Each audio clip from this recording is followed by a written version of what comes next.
Hi, I'm Phil McConnell. If you look at the pictures, it looks like I have the smallest head, but in reality, I have the biggest head. The thing about being a legacy-aged person is you learn that the older you get, the better you were. So we're going to talk about what we were and what we did and some of our experience. And myself, I stumbled into the field. I was special ed / elementary ed teacher. I applied for a job at this place called Victoria Village, this beautiful, idyllic, very segregated kind of place near Stanwood. And I worked there for a few years. We had a lot of money behind us, and we had businesses, screen printing studios, greenhouses, those kind of things. And so that was my first experience in helping teach people tasks and how to work and that kind of thing. During the end of the time I was there, we were trying to get people into community employment. So that was my first experience with job development and job coaching and that kind of thing. Then I went to Work Opportunities, a larger organization in Snohomish County, and Work Op had 6 enclaves, 2 sheltered workshops, and a community employment program. I was there for about 29 years, and during those years, we ended up closing the workshops, closing or converting the enclaves to individual jobs. We had an RFP because we had good experience in closing down workshops and converting to community employment model, we received the contract to help an organization in Bellingham close down and make the conversion. When we were there for a little while, the board said, "We want to close this place down. Do you want to take it over?" And so it ended up there was, instead of doing that, each of the clients, the 26 clients there, had a choice of who they wanted to go with, and most of them came with us. So that started our Whatcom County program that's so successful at this point. I think I'll pass this mic on. My overarching word of advice is find people doing cool things and copy them. Hi everyone, my name is Paula Johnson, and what you don't know is we are sitting in the order of how many years we've been in the field. So I think that total was 325 years of experience sitting here. So we've been around a while. I look out at all of you and I recognize so many of you that have been a big part of helping me build my career and to get to where I am today. So it's really wonderful to see so many friendly faces. I started my career in 1977 in Seattle and worked with people who were coming out of state institutions at the time. It was a time of deinstitutionalization, and we worked with people who, if you looked at their records, you would see things like no vocational potential, and excuse my language, but too retarded to benefit from vocational training. So I had a very good mentor who said, don't read that stuff. Because we're going to work with people and we're going to teach them how to do electronic assembly work. I got to work with Trish Borden, and who's been one of my mentors for years and years. So I think that experience for me taught me that don't make assumptions about people's capabilities. From my time at Olympus in Seattle, then I moved on to work in California. I worked at a university. Did a lot of supported employment training, worked with agencies across California as supported employment was first getting started. Today I'm working for Cincinnati Children's Hospital, and I'm based in Portland, and I work with programs that are starting project search, internship programs, and I work with the 10 western states. So just really thankful to be here and to see all of you passionate employment crusaders. What they both said, of course. I started doing this work in 1976 in California when they ended up. Oh, my name's Deborah McLean. Thank you, Mom. All right. And again, truly, the beautiful thing about all of this is not that longevity. It's that it used to be, you had to explain supported employment so many times to so many people. And here we have enough to fill a ballroom. And not just in this state, but in many states. And that is a remarkable thing. And of course, it's really due to all of your work and perseverance in this. So I started out in 76, they were deinstitutionalizing large institutions in California. And I had just gotten out of school, and someone said to me, I got a job. I sort of fell into a job. A friend of a friend gave me a job. And the first day I was on the job, it was at a recreation center, because there was no thought that people leaving institutions would have any kind of real life. It was more like, well, out you go. And so the city of San Jose had started a drop-in, it was called a drop-in center for people of all kinds of people who had been scarred by the DSM-4 or 5 or whatever it was back then. There wasn't one then. Were all assembled in one big place, and there wasn't any sorting out even of people's labels, but they were all there because they'd been labeled. They had to sign their social security number every day, and if they didn't show up for hours and hours of endless recreation, at first it sounded like a cruise ship, you would get written up in your files, so that you were not only then unemployable, you were also non-compliant. So then they would come after you because you hadn't been to enough arts and crafts. And so I have something to apologize for in that piece. The first day on the job, my supervisor said, I had never seen anything like this before. They said, can you cut hair? And so I apologize. I want to publicly apologize if I have cut any of your hair or any of your relatives' hair. I am truly, truly sorry, because I know nothing about cutting hair. I don't. I'm famous for that. And I apologize. But again, what a travesty that you're going to sign up for all of this and then get written up because you refuse to have a 23-year-old person with no knowledge or experience cut your hair. I since found out about supported employment. I moved to Oregon, and I found out about it in an indirect way because I worked at a program that was at the State School for the Deaf in Oregon. And again, if any of your friends or relatives are connected with that, in which again, there was no expectation. There was an expectation for people, they would say, you're with the special needs or the unemployable group, and my job was to be their work experience person, which got really boring really quick. And at that point, you were no longer allowed to cut hair. So basically,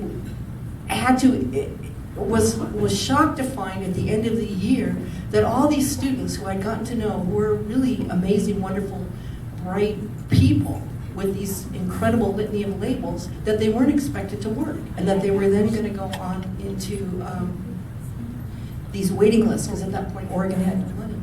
And so at that point thought, well, I learned the first piece of job development, well, the second is that, make no assumptions, because yes, these people revealed themselves to be really smart, amazing, capable people.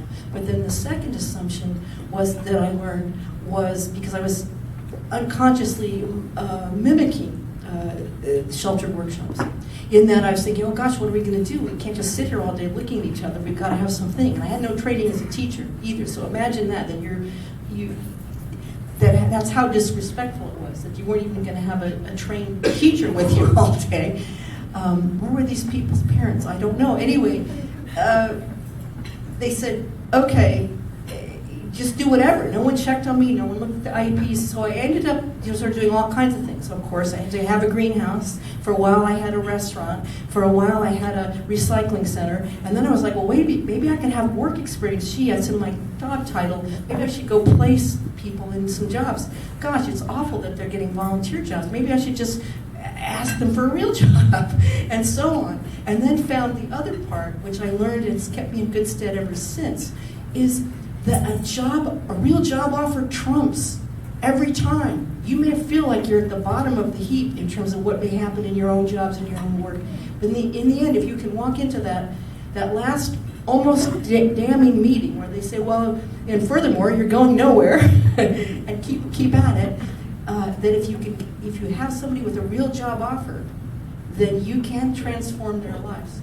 And that, I sort of got grip with that, and then later on met all of these wonderful people and learned a tremendous amount and worked for a lot of different places, but basically doing the same job. And I currently work for WISE. But that piece that even as we worry and agonize about the trajectory of history and how are we going to go and what are we going to do to liberate people, thinking if you can get them a paid job, then that's what is going to shift the course of that meeting and the course of that person's own history. Thank you, Deb.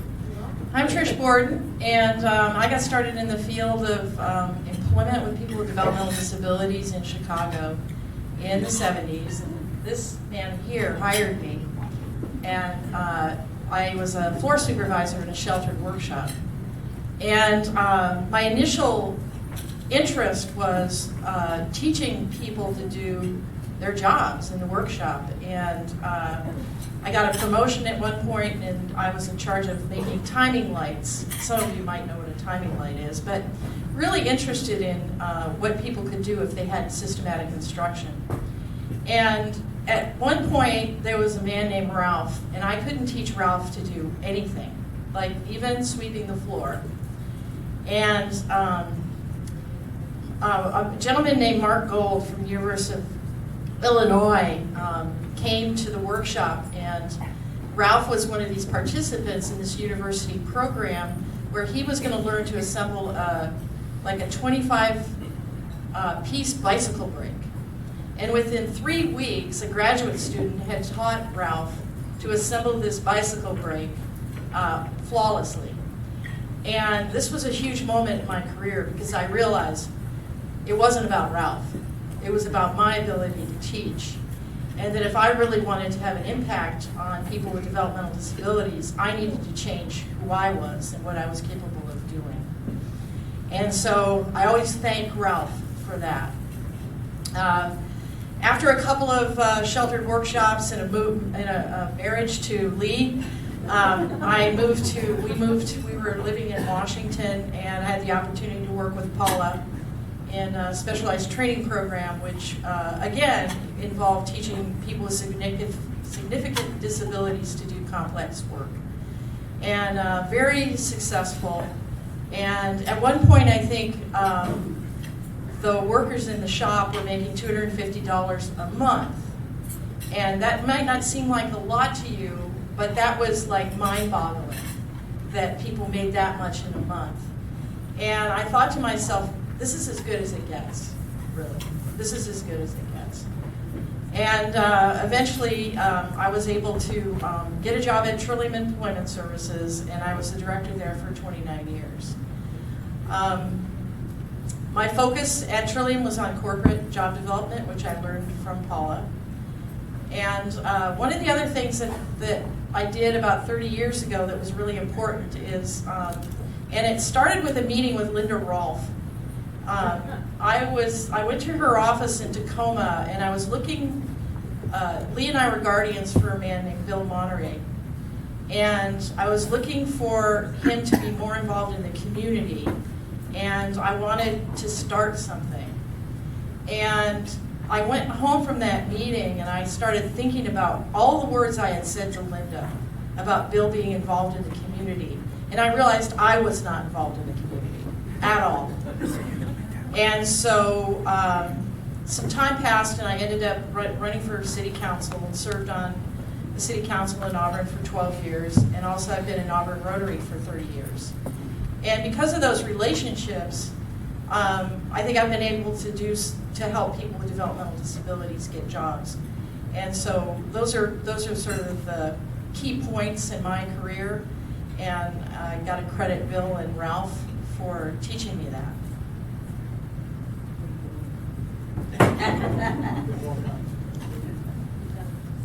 Hi there, my name is Lee Valenta, and I worked in Illinois and in Washington in 4 sheltered workshops, 2 of which were really, really wonderful places and that had placement programs. This was back in the early 70s. I fell into this work the way many of you have by accident. I used to teach high school Italian, and I quit my job and didn't have another job, and somebody told me about this thing called a sheltered workshop, and I went and applied and told the guy I was going on vacation and I wouldn't be back for about a month, and he said, well, we've waited this long for this grant, so we'll wait for you. And so I got the job, and 6 months later they fired the director and the assistant director. So I was the person with the most education. I was in a master's program in counseling or education, and so they asked me to stay on the job to hold things together and to hold the CARF certification at the time. They brought in a man who was totally ill-equipped for the job, and I got caught between him and the staff in terms of supporting them, and they were doing magnificent work at the time, and I got fired after 6 months. And then I got another job in Illinois, and it was a wonderful place, and that's where I met Trish at Ray Graham Association. And then we moved out here, and I got another job and worked for 4 months in Seattle and quit because the director was a crook. And then I got another job in a sheltered workshop. I was always working. And before I got fired from the 4th job, I actually started Vadis in Sumner, Valley Area Division of Industrial Skills. That was the name of the larger organization. And I tell you all that because I vowed at that point that I would never again work for somebody who was going to be threatened by me or my ideas or some sensible thing that I was presenting to them. And so I went to work for, I was fortunate enough to go to work for the state. And so I worked for the state of Washington in the central office for a while. And at some point the state reorganized, and I got assigned to Region 5 and got to work with Linda for about 2 or 3 years. And I think you notice that you hear us talking about, well, I met this person here, and we're all connected in some really wonderful way, and that's, I think, one of the things to take away from this kind of conversation. I was at a meeting, and people were talking about the fact we were doing some placement in the community before supported employment, and people were talking about the fact that we knew about the fact that people with significant disabilities could work, but nobody was doing it. That people who were getting jobs were the people who were the most skilled, that we had the most capacity to place jobs, etc., which was great. But we also had proof through Olympus and other organizations that people with the most significant disabilities could actually work and produce. And so it was at meeting after meeting, and people were talking about this, and I got tired of hearing it. So I quit my job. I left the job, and Linda let me do a 6-month, like a rotation kind of thing where I only worked part-time. And Dr. Larry Rhodes and I from the University of Oregon got together, and we started approaching businesses with the idea of an enclave and the idea that it was going to consist of people with the most significant disabilities, at least at that time. And so we were fortunate to have Physio Control in Redmond, Washington, accept that concept. And so I started Trillium with the Physio Control program. So that was in 1983, Trillium started. And then I left that and took a job with this is a good thing. I got the wonderful opportunity to be the director of the Washington Initiative for Supported Employment when it was originally a federal grant many, many years ago. Then now supported employment was a thing. It was a national program, and Washington was one of the first states to get the 5-year grant, and from that point in its history. But anyway, I did that until 1994, and then quit. And And I've been doing other things in the field in terms of consulting, et cetera, and was still working at the time, and that was wonderful. So I was doing some consulting, and then last 21 years I've been the general manager of the Auburn Symphony, which has nothing to do with supported employment, but it brought some money into our house. So. I'm one of the people on this end. I think this is my 50th year in the field. And I started, no, stop. I'm 48. Because really all that means is that I keep learning from younger people and all of you. So you know, it's like we never stop learning. I, like many people you've already heard from, fell into this field. I had a job. I had a great job. I was a speechwriter for the governor of the state of Oregon. And one day he said, let's go to Fairview. And I said, what's Fairview? And I went on a 2-hour tour. It's kind of like Gilligan's Island. And they offered me a job at the end of the 2-hour tour. And I said, oh, of course not. But not long after that, I kind of was so fascinated by this concept of people in this community that I didn't quite understand, that I said, okay, I'll take a job. They said, be a recreation therapist. I said, I know how to play. I can do recreation. I don't know what therapy means really, but you know, they said, don't worry. Nobody's ever done this job before. We just got a grant. So I started at the institution as a recreation therapist, and basically my career has been growing up in this field. I went from there to saying, there are people in this institution that have never, when I went there, Fairview had 5,000 people, and it was one of 3 institutions in Oregon. It took us till 2001 to close all of the institutions in Oregon, but the 5,000 people who were there then, I was focusing on people with multiple physical disabilities and developmental disabilities. But there were lots of really smart people there, really, really smart people. And they were the same age as me or a little older, and I wondered how it is that they could have survived and lived there all this time. So I had to go to graduate school to figure out what to do so that they didn't have to stay there, because I wasn't planning on staying there. So I did that. Then I kind of did the same kind of thing that other people here on the panel have done. I got a job. I decided I should try out rural Oregon. And so I went to St. Helens, and I started a work activity center and a sheltered workshop in a church basement.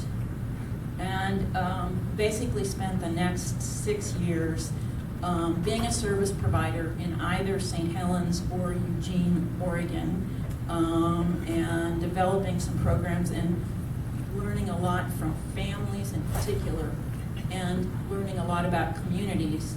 But I decided that, you know what, there's opportunities to build resources. I think I want to go and get a job working for a county that is building the new service system. So I got offered a job working at Multnomah County, and for 8 years I was responsible for both developing employment opportunities and residential supports for people coming out of the institution and already living in the community.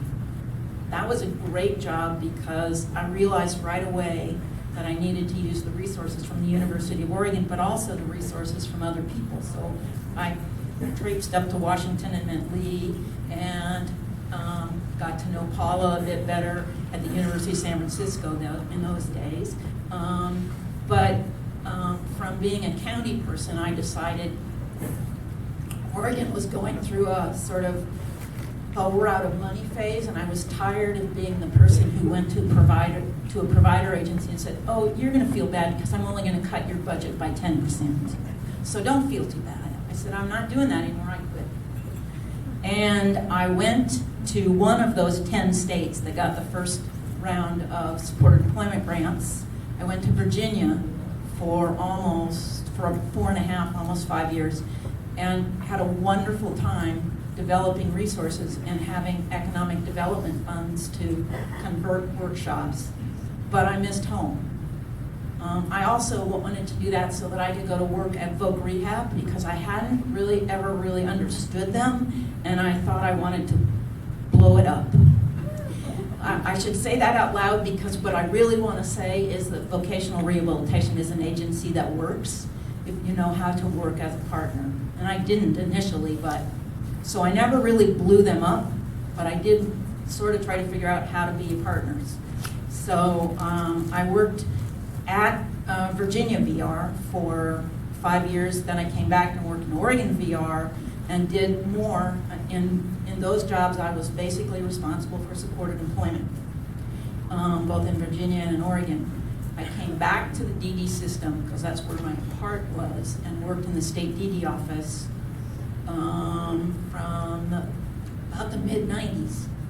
And after we'd gone through several transition grants with Deb and done a bunch of stuff, and we'd gone forward on employment and were doing really well, all of a sudden the priorities in Oregon changed some, and we had this what was called the Staley settlement to develop services for people on the wait list and develop case management supports for them.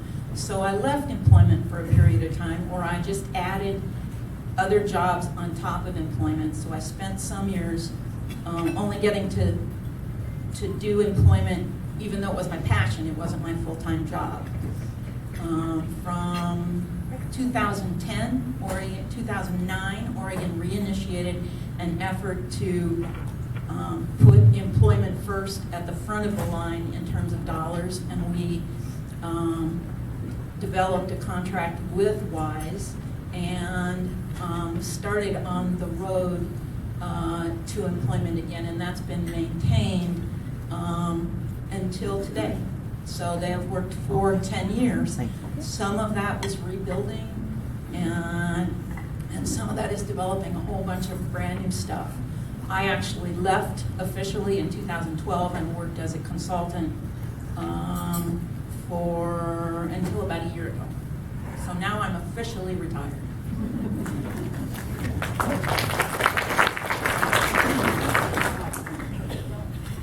Hi, I'm Linda Rolfe, and I came late to the, I may be the oldest person in the world here, but I came late to the field of employment. I spent a lot of my career trying to figure out how to include people in residential.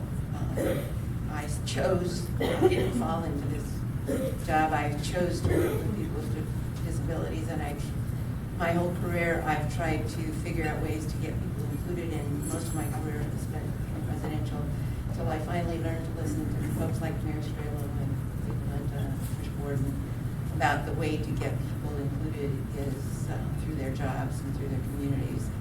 And it really is the easiest and cheapest way to do that. And I say that with a glimmer of knowledge that your jobs are really hard, and that you have to spend a lot of time learning stuff, and that some things don't work really well and some things do work really well. So I'm in awe of the confidence that you show every day.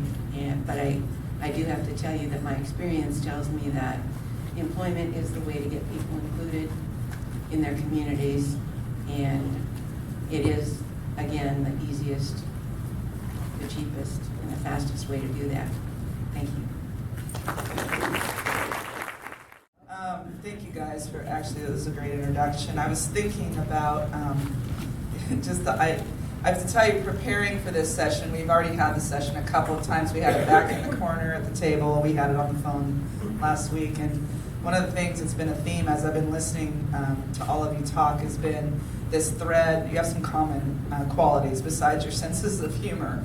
You have your instigators, right? Your folks who started things or saw needs and made things happen. And many of you are retired now, although still involved. So there's this group of folks here. We're spending time with similar conditions in a different era, right? So there might be things that need to be started. There might we never have enough money. We're always concerned that the data is either right or wrong. You know, all the same conditions are there.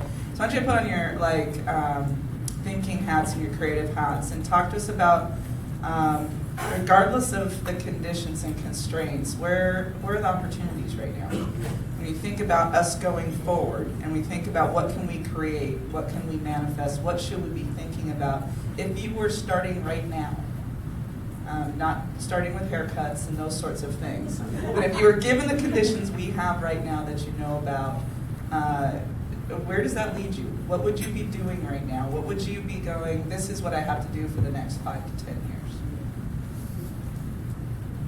And I just did note while they're thinking about this, I changed the whole question on them, and Molly did get all the applause. Okay, so I just wanted to note that, Molly. Congratulations. I'm just bugging her because I know.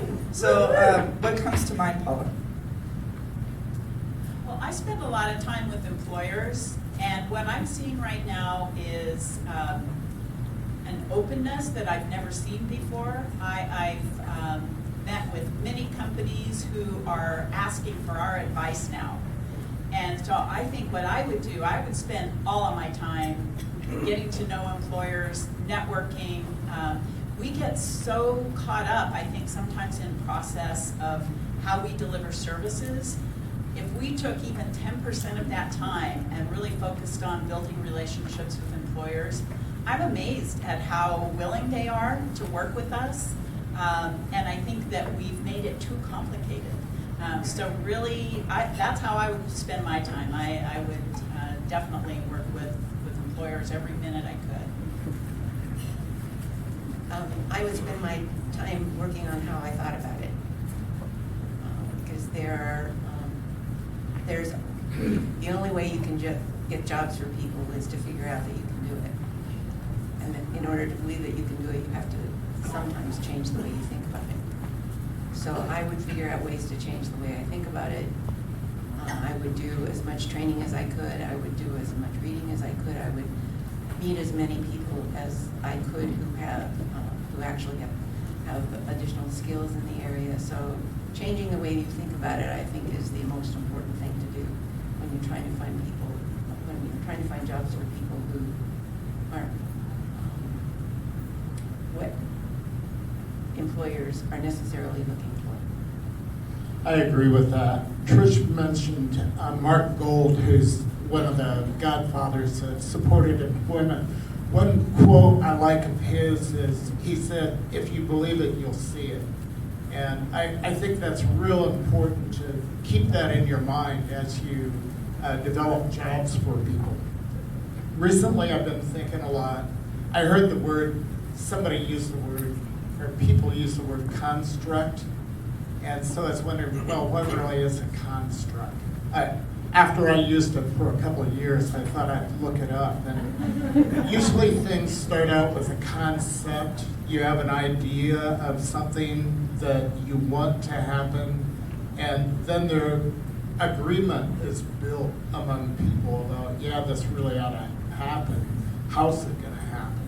And then that's when it moves from a concept to a construct. And there are many famous examples of this throughout history. I think it was about 2,500 years ago, the Babylonians decided, we don't like this random time, and they created Monday, Tuesday, Wednesday, Thursday, Friday. And so that was a construct that helped civilization a great deal. Sometimes things are really screwed up, like when we talk about the institution. It wasn't that long ago, and things have changed. It wasn't that long ago that the age of consent in the United States, up until 1880, it was either 10 or 12 years old for, some old guy to walk up to a 10-year-old and ask her to marry him, and he talks her into it. Folks wouldn't have any say over that before 1880. In Delaware, the age of consent was 7. And so the general public realized, well, this is kind of a disgusting state of affairs, and they moved it. So they changed, they had this concept and they moved it to construct. And thinking about our field, we think about, okay, those of you who saw the movie Intelligent Lives last night, they talked about eugenics and how people with intellectual disabilities were used for testing various kinds of things and abused. And then it kind of moved to institutional life, and then it was deinstitutionalization, and then it was Americans with Disabilities Act and welcoming people with intellectual and other disabilities into being real citizens, real community members. So I think, you know, as we go out and meet with companies and meet with these, you know, Microsofts and Nikes and Amazons of the world, very often if we engage in conversation with them, we find that we have similar concepts. It's just a matter, an agreement that people with disabilities should be working. But in many cases, it's the businesses that can come up with the good ideas if we keep talking with them about how to do that.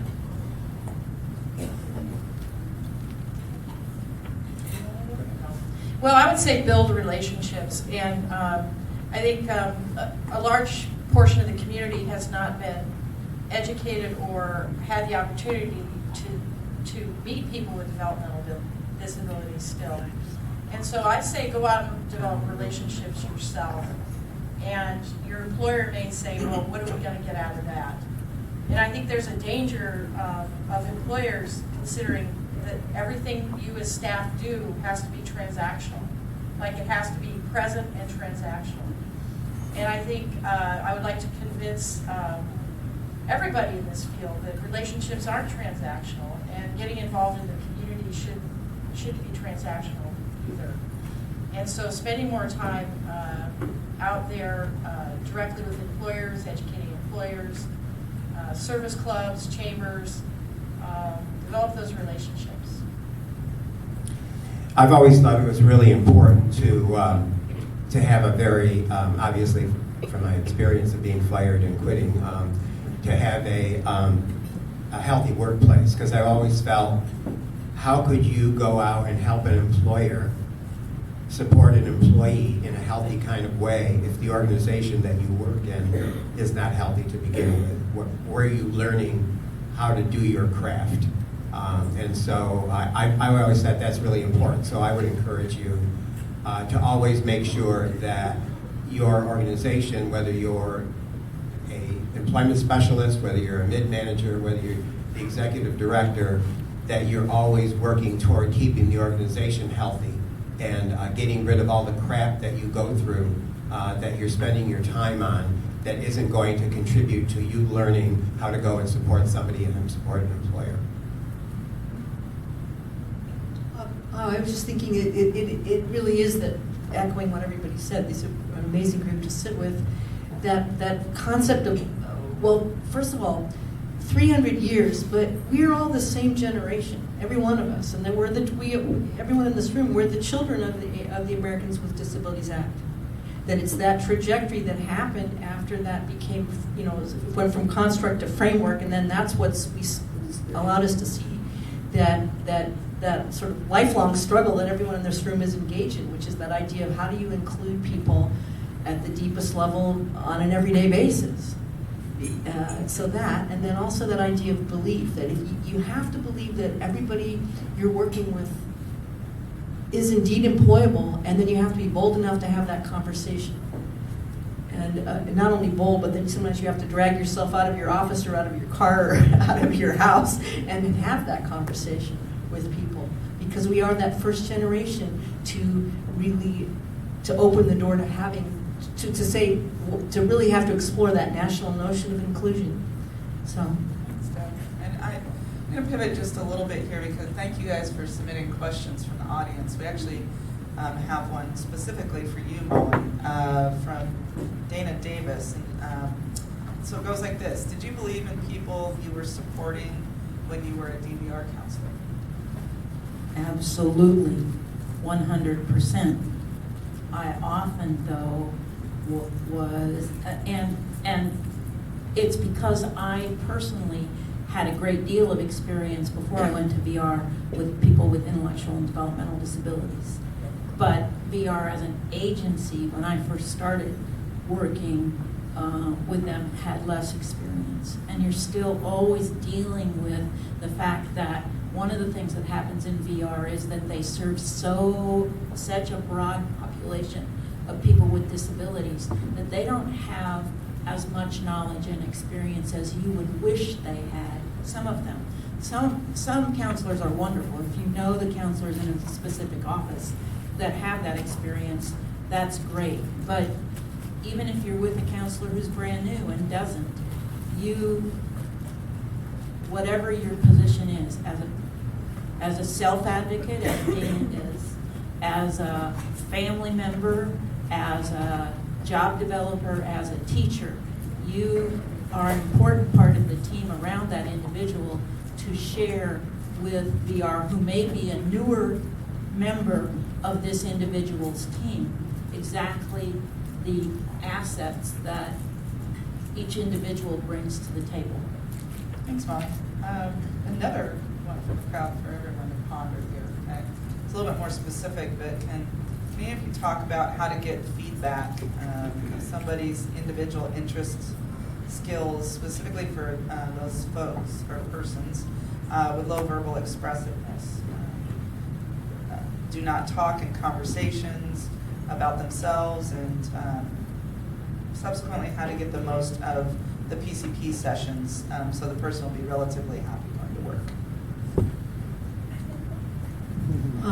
That Is the workshop tomorrow? yeah, I don't know. It's a big I think big question.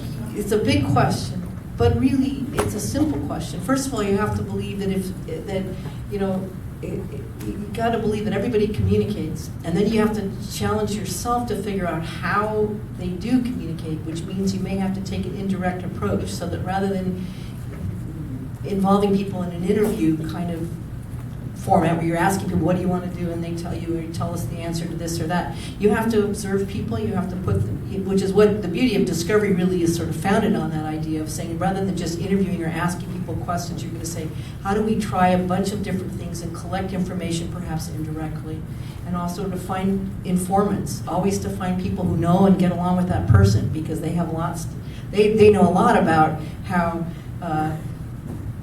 they know a lot about how that person communicates and gets things done, and what they like and where they go. So, I mean, you have to think about it beyond verbal interaction, and to think of, the same way you somehow kind of know where the bathroom is in Germany when you get off the plane. You know what, you have to look at it in a different kind of way and be very observant and go, okay, I'm going to look for clues, and then I'm going to make some inferences and then build upon that, and then try out things to make sure that you're going to end up with a body of information.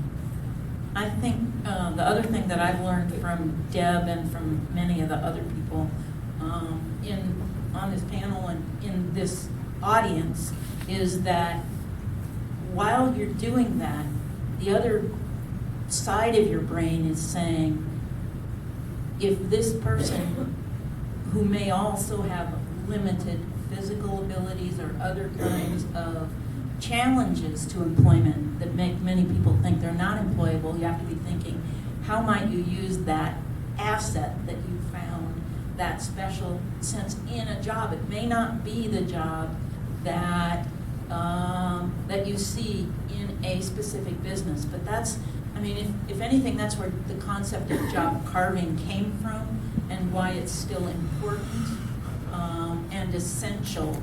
Because if we believe employment for all, we believe that there is a job for everyone. And I do believe that. I'm just not sure that the first time I meet somebody, I know what that job is. Okay, I love this. Questions are flying in. I feel like it's Christmas here. So this is a dangerous question.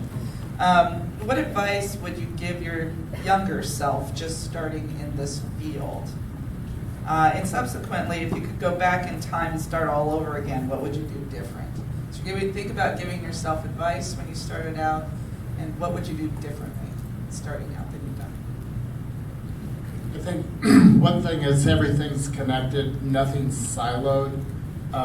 You can make yourself smarter by consciously connecting things together. Who do you know? What do you know in the community?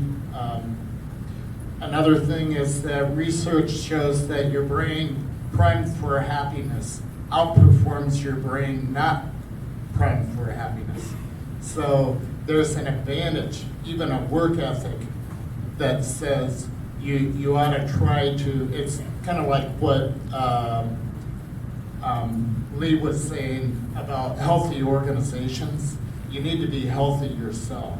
And you can do that by expressing gratitude, focusing on positive things. I think if you believe it, you'll see it. I think the other thing is to reinforce things within your organization and in your own work, measure things.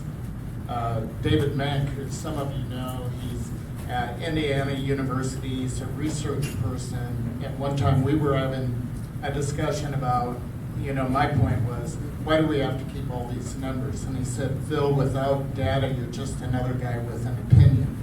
And that's true. You need to have a scorecard and know how you're doing, know what you're trying for, and measure those things. That would be my advice to my younger self. I think I would also spend more time with families, and because what I've learned in just the last few years is just what a powerful voice they have. I mean, I've always known that, but I think sometimes they have been sort of on the fringe of what we do, and so as my younger self, I would have invested more time with families. I think I would say that I wouldn't do much differently, and that's both a virtue and a vice. But I'd like to assure you that I think, in my experience with people that I've worked with, everybody shows up every day and does the very best job they can.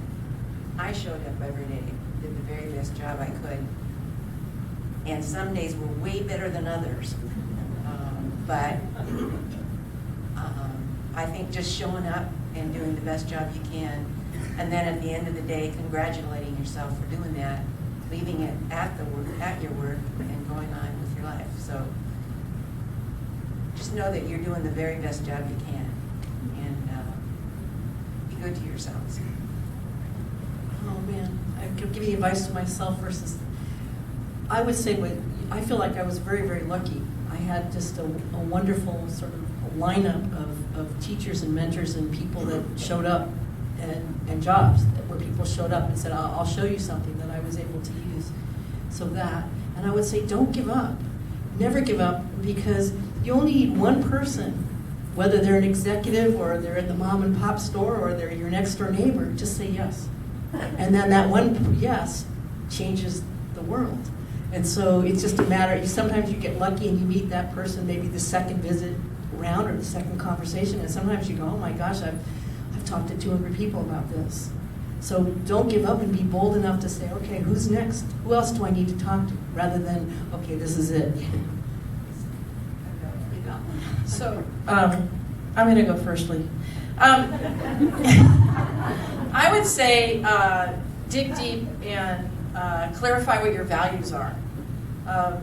Find out why you're in this work, and then learn to articulate that for yourself and for others. Because that's going to give you the courage to go out there and job develop in places that you're scared to job develop. That's going to give you the courage to be the person you're emerging to. So do that work on those values and dig deep into that. What is it that takes you to work every day now? What is it that brings you joy? Because that's what you want to build. And for me, one of the things was I have to have a new project and something new happening every 5 to 6 years. Otherwise, I'd be bored. And so I'm willing to work really hard, and all of those things can build on each other and have the same thing. But you basically have to know yourself well enough to say, either this is a job for me, or like Lee, I'm sorry, I have to fire myself now or get fired. Because you're building your own personal career. So take care of yourself. Find all the partners that you can, because none of us made it without each other for the last 40 or 50 years. I would say surround yourself with people who like you and support you and share what you believe. I think for my younger self, having gone through what I was telling you about firing and quitting and all that kind of stuff, I mean, I was fine and I was pretty confident in how I was operating. But when I worked for the state in central office, I went to a training that had nothing to do with developmental disability, that had to do with, building relationships with the people you work with. It was a DSHS kind of training, et cetera. And the trainers were from out of state. They were absolutely wonderful, and it was very challenging. And I didn't know whether or not I was doing well in the training. Didn't know whether or not I was accomplishing or getting out of it what I needed to get out of it. And at the end of it, we had to choose 7 people that we had spent 2 or 3 days with and have a last dance with them, kind of thing. It was not really a dance, but you got to tell them something about what you felt about them. It's touchy-feeling kind of training, that kind of thing. And the person, one of the trainers, ended up driving me home.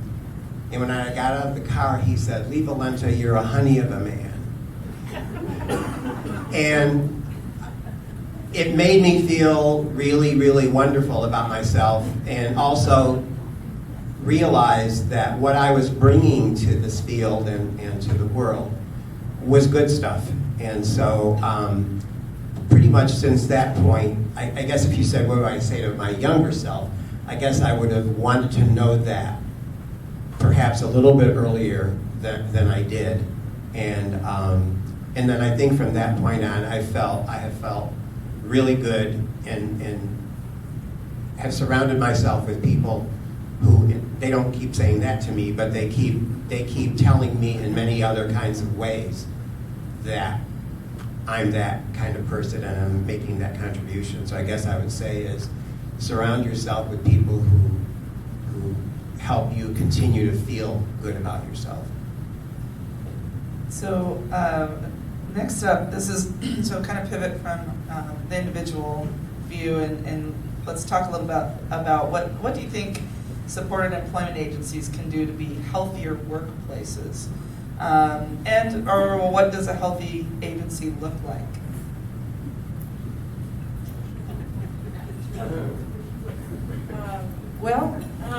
When I was at Trillium, what emerged was I had this motto, and it was, "Isn't it great that we get to do this together?"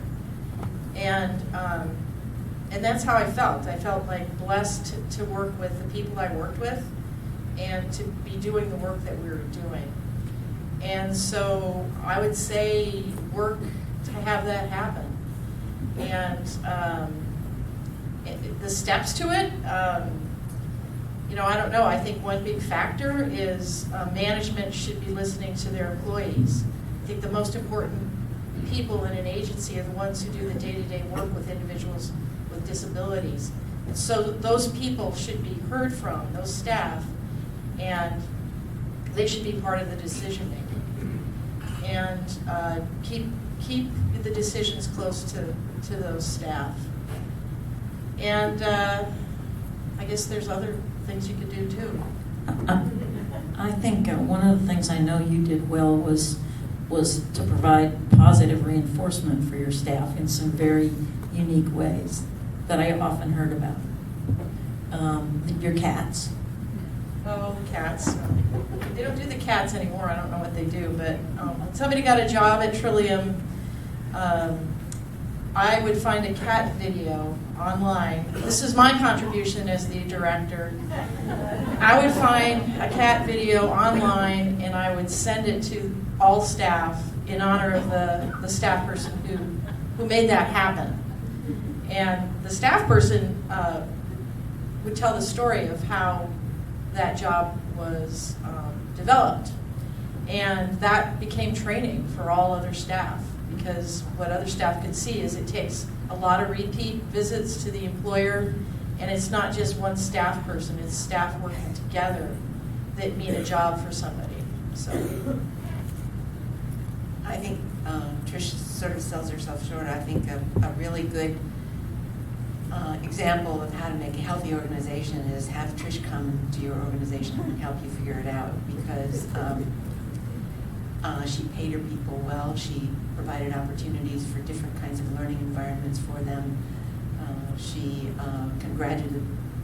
she didn't have an employee of the month. She had a particular story to tell about each of her employees about what they've done well, if she felt that they needed that.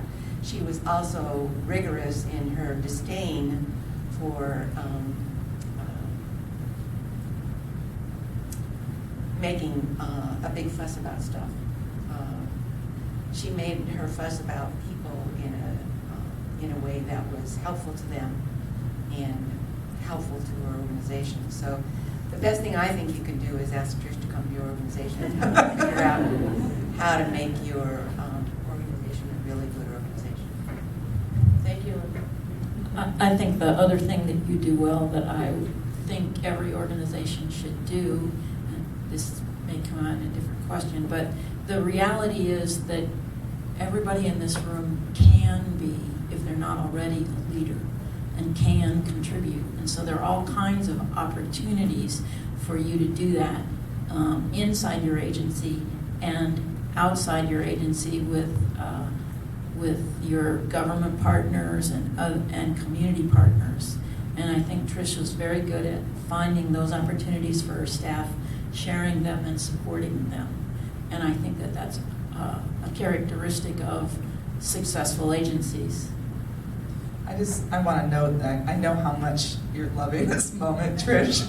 You're getting basked in, all of this positive reinforcement for you. I do want to get a couple more things in because we're getting close to time. And this is a similar question. It's a little more specific, but just really quickly, what do you think are the strongest predictors of successful employment staff? First thought that came to mind, Trish, that you can say out loud. Well, the values. And then secondly, following those values, the ability to work from those values and to do things that you're afraid to do. You just simply have to learn to do things you're afraid to do. I'm terrified to be up in front of people, by the way. So here I am. One of the things in my experience as a manager is that the people who think they can do anything usually can't. So what I think is really good about an employee is a healthy sense of, yeah, I'm happy to try this and I think I'm pretty good, but there's a lot I still have to learn. So I think it's really helpful to not, while I think it's good to believe in yourselves, I also think it's really good to figure out where to find out stuff and how to do stuff and how to learn stuff, because there isn't anybody who knows how to do the job 100%. I think the ethic of taking risks is a good trait and a characteristic for job developers. I had a friend in the 70s that would come up with these weird little sayings, and one thing he said to me one time is, Phil, do you realize that walking is nothing more than throwing yourself off balance and recovering? I thought, yeah, I guess that's right. I said far out, I think. But I think it is important to take risks. I think our field has an ethic of doing that and trying to figure out new ways of doing things, and a healthy organization allows that and promotes it, I believe. All right, well, we're coming into the home stretch here. I have one last question. So in order to pull this off and be on time, you get like 30 seconds, okay? So each of you can think about this and we'll close with this. What was a time you tried, failed, and learned? And remember, you only have 30 seconds, okay? It's got to be brief, something that comes to mind as kind of your parting thoughts.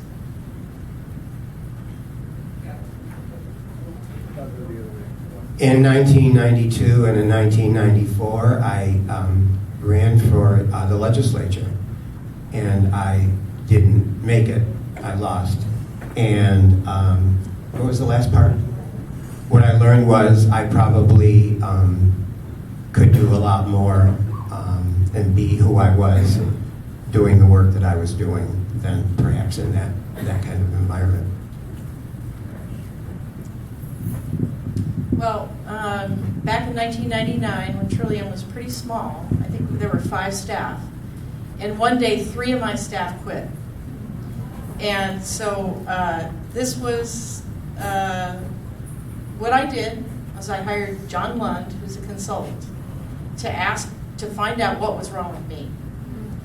And he graciously, he interviewed all 5 staff, the 3 that were leaving and the 2 that stayed. And he kindly told me what was wrong with me. And I changed that.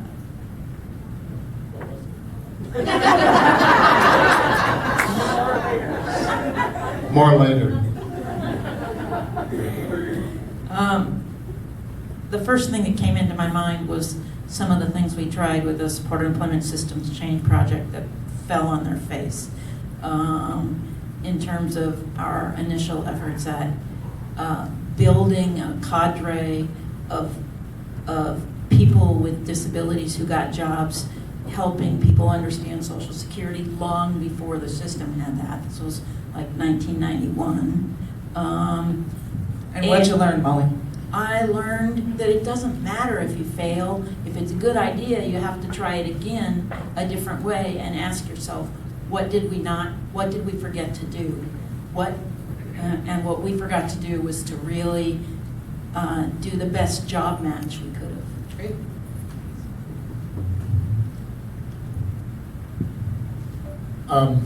Making mistakes is a way of life for me, so I have a hard time identifying any particular one. But I am remembering I've been director of work opportunities for about a year. And I was really screwing things up on a lot of levels. And I was thinking, I am over my head. I don't know what I'm doing. I don't know if I'm going to be able to last in this job. And I flipped on NPR. I had a long commute, and this story came on right when this was on my mind. About 95% of CEOs, at least some of the time, feel like they're underqualified for their position and don't know what they're doing. This is called imposter syndrome. And so anyway, I thought, okay, I've got a diagnosis over the phone here. This is imposter syndrome. You just have to... Imposter syndrome. Yeah. So I still have it somewhat, but I think I've learned that you will survive.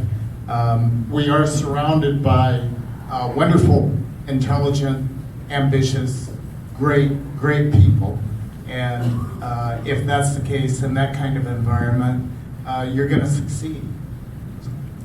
I told this story yesterday, but I was chairing a committee to work on some values around services, and I was in particular conflict with another person on the committee every single time we met.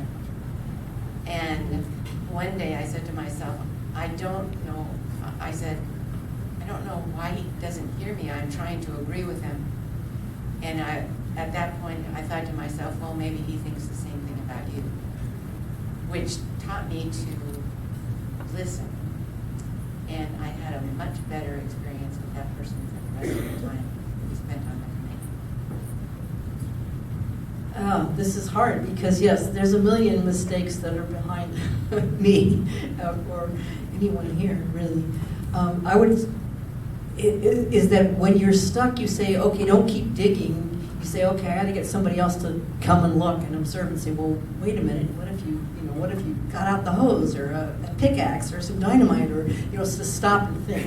rather than continue to make it worse. So I would say that timely reflection it helped me. It didn't always help me out of the hole I was standing in, but it helped me out of the next hole.